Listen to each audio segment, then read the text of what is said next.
எல்லாருக்குமே ஒரு ஆசை வாஞ்ச இருக்கும்ல. I want to be an unique person. நான் யூனிக்காக இருக்கணும் அப்படின்னு சொல்லிட்டு எல்லாருக்கும் வாஞ்ச இருக்கும்.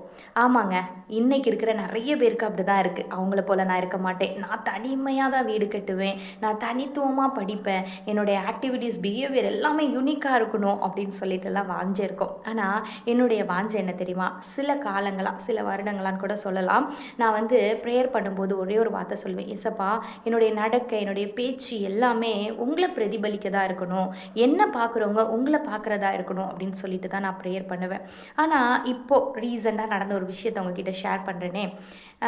நான் போகிற பிளேஸில் வந்து என்னை சுற்றி ஒரு 4 ஃப்ரெண்ட்ஸ் இருக்கிறாங்க. 4 பேர்லேயும் ஒருத்தவங்க சொல்கிறாங்க, எஸ்தர் அக்கா போடுற ஸ்டேட்டஸ் வந்து எப்போவுமே கொஞ்சம் வசனமும் பாடலுமாக தான் இருக்கும், நான் அதை ரொம்பலாம் விரும்பி பார்க்க மாட்டேன் அப்படின்னு. டக்குன்னு உடனே இன்னொருத்தவங்க சொல்கிறாங்க, எஸ்தரோட ஸ்டேட்டஸ் எல்லாம் நான் மியூட் பண்ணி தான் வச்சுருக்கேன். உடனே இன்னொருத்தவங்க சொல்கிறாங்க, நானும் அப்படின்ட்டு. இன்னொருத்தவங்க சொல்கிறாங்க, ஆமாம் நானும் சில நேரம் ஏதாவது ஃபோட்டோ போட்டிருக்கா, ஏதாவது போஸ்ட் பண்ணியிருக்கா போல் அப்படின்னு நினச்சி தான் ரொம்ப ஈகராக போவேன். ஆனால் அதில் பார்த்தா ஏதாச்சும் பிப்ளிக்கலாக இருக்கும், ஸோ நான் அதை அப்படியே ஸ்கிப் பண்ணி விட்டுருவேன் அப்படின்னு சொன்னாங்க.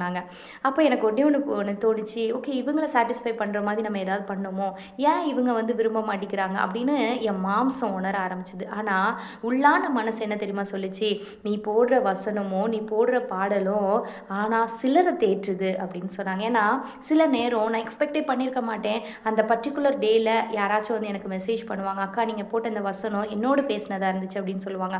சிலர் சொல்லுவாங்க, அக்கா நீங்கள் போட்ட இந்த பாடல் என்னோடு பேசுது, எஸ்தர் நீ போட்ட வசனம் என்னோடு பேசுது அப்படின்னு சொல்லுவாங்க.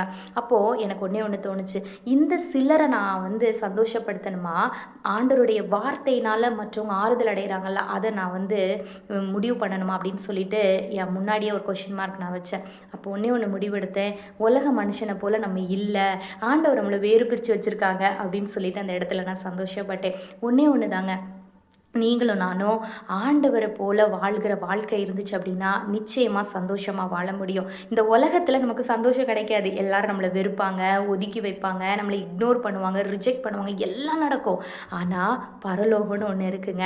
இந்த பூமியில் கொஞ்ச நாள் தான் வாழ போகிறோம், மேபி சந்தோஷம் இல்லாமல் கஷ்டம் நிறைந்த பாதைகளை நம்ம வளர்ந்துடலாம். ஆனால் பரலோகத்தில் போகும்போது நித்திய சந்தோஷத்தோடு ஆண்டவருடைய மார்பில் சாய்கிற ஒரு பாக்கியம் உங்களுக்கும் எனக்கும் வேணும்னா ஆண்டவரை போல் வாழணும்.